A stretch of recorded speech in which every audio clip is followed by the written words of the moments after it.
Hi friends, PSC എക്സ്പേർട്ടിൻ്റെ പുതിയൊരു ക്ലാസ്സിലേക്ക് എല്ലാവർക്കും സ്വാഗതം. ഇന്ന് നമ്മൾ ഡിസ്കസ് ചെയ്യുന്നത് GK ക്വിസ് കോർണർ ആണ്. ഓക്കെ, ഏറ്റവും ഇമ്പോർട്ടൻ്റ് ആയ ക്വസ്റ്റ്യൻസിലേക്ക് നമ്മൾക്ക് പോകാം. കമ്പ്യൂട്ടറുമായി റിലേറ്റ് ചെയ്ത ക്വസ്റ്റ്യൻ ആണ് ഫസ്റ്റ് വരുന്നത്. കമ്പ്യൂട്ടറിന് നിർദ്ദേശങ്ങൾ നൽകുന്നത് പ്രത്യേക ഭാഷകൾ ഉപയോഗിച്ചാണ്. ചുവടെ പറയുന്ന പ്രസ്താവനകളിൽ തെറ്റായ പ്രസ്താവന ഏതൊക്കെ എന്നതാണ് ക്വസ്റ്റ്യൻ. എല്ലാ പ്രസ്താവനയും ശരിയാണ്. സ്കാർച്ച്, ജാവ, പൈത്തൺ എന്നിവ കമ്പ്യൂട്ടർ ഭാഷകളാണ്. കമ്പ്യൂട്ടർ പ്രോഗ്രാമിംഗ് ഭാഷയായ സ്കാർച്ച് ഉപയോഗിച്ച് ഗെയിമുകൾ, ആനിമേഷൻ എന്നിവ തയ്യാറാക്കാം.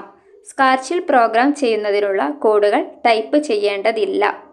2001 ജിമ്മി വെയിൽസിൻ്റെയും ലാറി സാങ്കറുടെയും നേതൃത്വത്തിൽ പൂർണ്ണമായും സൗജന്യമായി ആരംഭിച്ച ഒരു ഓൺലൈൻ സർവ്വവിജ്ഞാന കോശമാണ് വിക്കിപീഡിയ. എല്ലാ സ്റ്റേറ്റ്മെൻറ്റും ശരിയാണ്. സ്കാർച്ച്, ജാവ, പൈത്തൺ ഇവയെല്ലാം തന്നെ കമ്പ്യൂട്ടർ ഭാഷകളാണ്. കമ്പ്യൂട്ടർ പ്രോഗ്രാമിംഗ് ഭാഷയാണ് സ്കാർച്ച്. അതുപയോഗിച്ച് ഗെയിമുകളും ആനിമേഷൻസും തയ്യാറാക്കാം. സ്കാർച്ചിൽ പ്രോഗ്രാം ചെയ്യുന്നതിനുള്ള കോഡുകൾ ടൈപ്പ് ചെയ്യേണ്ടതില്ല. 2001 ജിമ്മി വെയിൽസിൻ്റെയും ലാറി സാങ്കറുടെയും നേതൃത്വത്തിൽ പൂർണ്ണമായും സൗജന്യമായി ആരംഭിച്ച ഒരു ഓൺലൈൻ സർവ്വവിജ്ഞാന കോശമാണ് വിക്കിപീഡിയ. ഓക്കെ, നെക്സ്റ്റ് ക്വസ്റ്റ്യനിലേക്ക് നമുക്ക് പോകാം. ചുവടെ പറയുന്ന പ്രസ്താവനകൾ പരിശോധിക്കുക. ആയതിൽ ശരിയായത് ഏതൊക്കെ? 1, 2, 3 ശരിയാണെന്നാണ് പറയുന്നത്. നമുക്ക് നോക്കാം. ശാസ്ത്രീയമായി ഉയരം രേഖപ്പെടുത്തുന്നതിനുള്ള ഉപകരണമാണ് സ്റ്റേഡിയോമീറ്റർ. ബോഡി മാസ് ഇൻഡെക്സ് BMI കണക്കാക്കുന്നത് ഭാരം ബൈ ഉയരം ആണ്. ഭാരം കിലോഗ്രാമിലാണ്, ഉയരം മീറ്ററിലാണ്. അറിയപ്പെടുന്ന ആദ്യത്തെ പ്രഥമ ശുശ്രൂഷ കിറ്റ് 1888 തയ്യാറാക്കിയത് ജോൺസൺ ആൻഡ് ജോൺസൺ കമ്പനി. ആ 3 സ്റ്റേറ്റ്മെൻറ്റുമാണ് ശരിയെന്ന് പറഞ്ഞത്. ഷട്ടിൽ കോക്കിൽ എത്ര തൂവലുകളാണുള്ളത്? 16 തൂവലുകളാണ് ഷട്ടിൽ കോക്കിലുള്ളത്. ആ സ്റ്റേറ്റ്മെൻ്റ് ആയിരുന്നു തെറ്റായത്. വോയിസ് ഓഫ് ഇന്ത്യ എന്ന പത്രം ആരംഭിച്ചത് ആരാണ്? ദാദാഭായ് നവറോജിയാണ് വോയിസ് ഓഫ് ഇന്ത്യ എന്ന പത്രം ആരംഭിച്ചത്.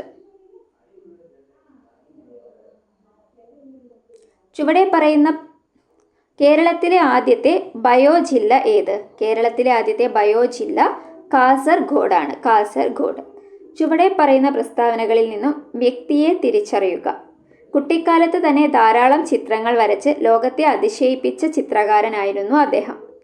7 വയസ്സുവരെ മാത്രം ജീവിച്ച അദ്ദേഹം 25,000-ഓളം ചിത്രങ്ങൾ വരച്ചിട്ടുണ്ട്. 7 വയസ്സിനുള്ളിൽ 25,000-ഓളം ചിത്രങ്ങൾ. 1983 ഏപ്രിലിൽ കോഴിക്കോട് വെച്ച് താൻ കണ്ട തിരമാലയുടെ ചിത്രമാണ് ഇദ്ദേഹം അവസാനമായി വരച്ചത്. എഴുത്തുകാരനായ സെബാസ്റ്റ്യൻ പള്ളിത്തോട് ഇദ്ദേഹത്തിൻ്റെ ജീവചരിത്രം എഴുതിയിട്ടുണ്ട്. അദ്ദേഹം ആരാണ്? എഡ്മണ്ട് തോമസ് ക്ലിൻ്റ് ആണ്. ക്ലിൻ്റ് ആയിരുന്നു ആ ബാലൻ. Edmund Thomas Clint. ചോദിക്കാൻ ചാൻസ് ഉള്ളൊരു ക്വസ്റ്റ്യൻ ആണ്. സാഹിത്യത്തിൻ്റെ ഭാഗത്തൊക്കെ ചോദിക്കാം. കലാസാഹിത്യം ഏരിയയിലൊക്കെ വരാം. നമുക്ക് അടുത്ത ക്വസ്റ്റ്യനിലേക്ക് പോകാം. വയനാട്ടിലെ അടിയാർ എന്ന ആദിവാസി സമൂഹത്തിനിടയിൽ നിലനിൽക്കുന്ന കൃഷിയുമായി ബന്ധപ്പെട്ട നൃത്തരൂപം ചുവടെ പറയുന്നവയിൽ ഏത്? കമ്പാര നൃത്തമാണ്. വയനാട്ടിലെ അടിയാർ എന്ന ആദിവാസി സമൂഹത്തിനിടയിൽ നിലനിൽക്കുന്ന കൃഷിയുമായി ബന്ധപ്പെട്ട നൃത്തരൂപം ഏതാണ്? കമ്പാര നൃത്തമാണ്. കമ്പാര. ഓഹരി വിപണി നിയന്ത്രണ ഏജൻസിയായ സെബിയുടെ മേധാവിയായി പുതുതായി നിയമിതനായത് തുഹിൽ കാന്ത പാണ്ഡെയാണ്. ഓഹരി വിപണി നിയന്ത്രണ ഏജൻസിയാണ് SEBI, security and exchange board of India. മേധാവി ആരാണ്? തുഹിൻ കാന്ത പാണ്ഡെ. തുഹിൻ കാന്ത പാണ്ഡെയാണ് സെബിയുടെ പുതിയ ചെയർമാൻ.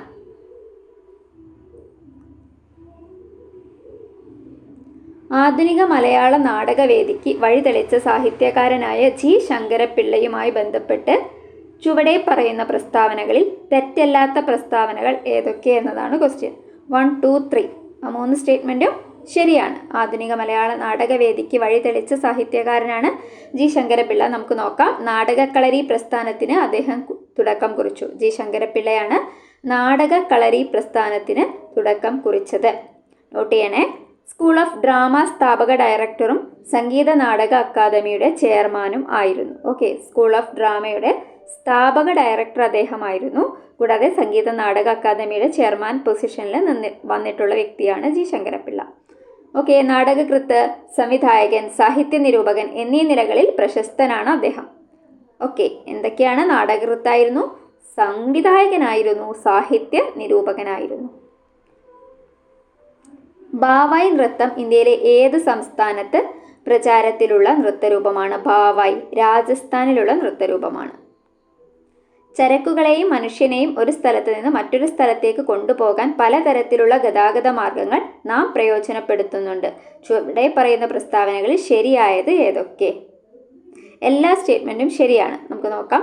ഇന്ത്യയിലെ പ്രധാന വ്യാവസായിക കാർഷിക കേന്ദ്രങ്ങളെ ബന്ധിപ്പിക്കുന്ന ദേശീയപാത ശൃംഖലയായ സുവർണ ചതുഷ്കോണം, നമുക്കറിയാം സുവർണ ചതുഷ്കോണം ഡൽഹി, കൊൽക്കത്ത, മുംബൈ, ചെന്നൈ എന്നീ നഗരങ്ങളിലൂടെയും 12 സംസ്ഥാനങ്ങളിലൂടെയുമാണ് കടന്നു പോകുന്നത്. ഏതെല്ലാം നഗരങ്ങളിലൂടെയാണ്? ഡൽഹി, കൊൽക്കത്ത, മുംബൈ, ചെന്നൈ. വടക്ക് തെക്ക് ഇടനാഴി ശ്രീനഗറിനെ കന്യാകുമാരിയുമായും കിഴക്ക് പടിഞ്ഞാറ് ഇടനാഴി സിൽച്ചാറിനെ പോർബന്തറുമായും ബന്ധിപ്പിക്കുന്നു. ഇംഗ്ലണ്ടിലെ സ്റ്റോക്ടൺ, ഡാർലിംഗ്ടൺ എന്നീ നഗരങ്ങളെ ബന്ധിപ്പിച്ചുകൊണ്ട് ലോകത്തെ ആദ്യ റെയിൽപാത നിർമ്മിക്കപ്പെട്ടു.